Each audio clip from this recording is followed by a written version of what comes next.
Question. Do you know of any black athlete that won just 2 playoff games, didn't have any kind of postseason success whatsoever, that gets celebrated like this? Do you know who that person is? Because I don't know him. I've never seen it. Usually there is a requirement to have a strong level of success in order to garner the kind of celebratory atmosphere and ambiance. Well, do you know any saw from athlete, Romo. Stephen A., let me ask you this. Let's leave race out of it just for a moment, then we can bring it back in. I can't think of any other athlete that's been treated this way. Fair enough. And this guy happens not to be a black athlete, and so then we can make that point. But I also can't think of another white athlete, maybe it exists off the top of my head, I can't think of one, who was feted to this extent, considering they really did have very modest success. Tim Tebow, but we'll get to that in a moment. Wait a minute. I was getting ready to go to Tim Tebow route, okay? So therefore, I kind of disagree with that. But the point is that as an African-American, I'm telling you, these are the kind of things. I'm basically enlightening y'all to the fact that these are the kind of things. Let me finish. I'm enlightening you about the fact that these are the kind of things away from the white community, that when folks in the black community huddle amongst ourselves and talk about things and talk about discrepancies, it's the kind of stuff that irks us, because we know that those are the kind of things that are not reserved for us. Sports is supposed to be the closest thing to a meritocracy.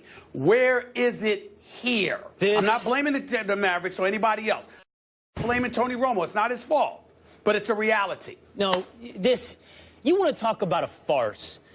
The seriousness with which you two both now have attached what is essentially a fun and celebratory moment for the city of Dallas is beyond the pale. First of all, Max just making it something about, oh, it's way beyond the realm of his ability to deserve this, and it somehow deprived some other player being on the court or undermined the game of basketball, quite honestly, is laughable. Basketball has its own problems about undermining the meaningfulness of its games. And Stephen A., I'm going to preface this with, you know me, you know I respect you, yes?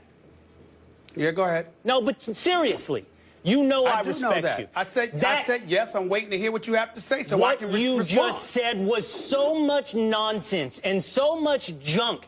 To make this racial is so far beyond the pale that it makes real racial issues hard to pay attention to. It detracts. Hold on, Stephen A. It detracts. And I'm going to explain to you why.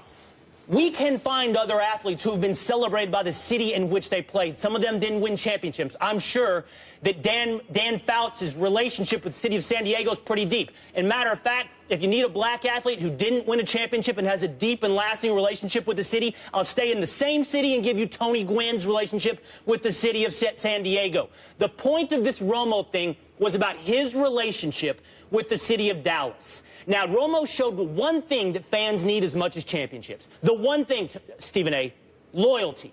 He gave interviews years ago that said, I would not like to go to another city and win a Super Bowl and then not have it happen here in Dallas. And when he retired this week, he said, I don't want to play for Houston. I want to end as a Dallas Cowboy. As fans, and by the way, this is what sports is. It's fans in cities rooting for their local teams. As fans, that's the highest honor you can give. I need you to hurry up so I can respond. Our loyalty.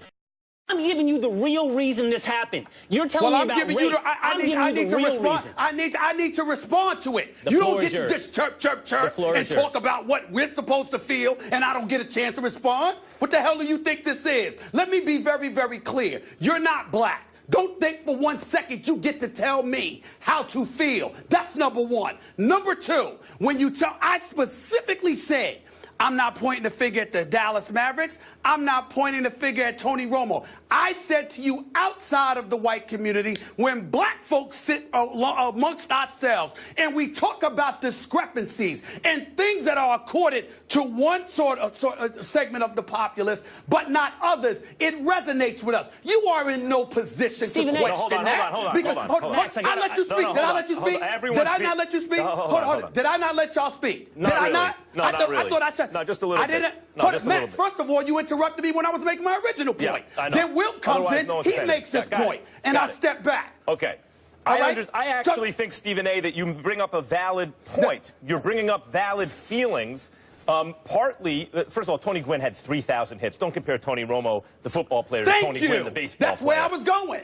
Right. Okay. And he's the Hall of Fame. Hold on. First, to your point about me saying, I'm not saying it's taking a spot away from anyone else. I'm saying this isn't the Harlem Globetrotters. You know, this is not just entertainment. It's also competition. So it's important that someone earns their spot on an NBA roster. Not that it's the end of the world, but it's not serious enough. It doesn't respect the sport enough for me, and I'm not someone who usually subscribes to that sort of thing. But Stephen A., to your point, the racial point, it does remind me a little bit, though I think there's validity to what you're saying. It reminds me a little bit of when we were talking about the process in Philly, and you said that a black GM would not be able to get away with what Sam Hinkie did, tanking season after season to build their resources through the draft or whatever else. And my point there would be not that therefore Sam Hinkie shouldn't do it, but that the standards should be changed so that anyone could do it. And that if a black GM would not have the leeway to do that, then that's a problem. But it shouldn't mean that a white GM should therefore give up a good strategy simply because he's enjoying white privilege or whatever you want to say. Similarly with Tony Romo, as I agree largely with the sentiment that, Will, that you're expressing, that he was loyal to Dallas, that he was an important sports figure there, and they are thus honoring him. And even if it's true that they wouldn't so honor him were he a black man, and I'm not saying it was true, but let's just assume for the sake of argument it was. The issue would be to change that, not to not honor him because he's not black. So I think there is that. In addition to which, I don't think he should be playing NBA basketball. He's not an NBA basketball player. Stephen A. Y'all finish? I'm not finished, but I want to make sure you have the floor. My point to y'all is very, very simple. I did not point the finger at the Mavs again. I'm not pointing the finger at Romo. I am simply saying when we think about sports, we think about a meritocracy. Tony Romo is no Hall of Famer. Tony Romo is no winner. Tony Romo, I'm not calling him a loser, but he's no champion. What I saw last night is celebratory as Will Cain wants to make it. That's fair. That's fine. I'm simply saying, shove the Dallas Mavericks aside. They did nothing wrong. Shove Tony Romo aside. He did nothing wrong. These kind of things are not celebrated for, or it doesn't take place for an individual with his resume.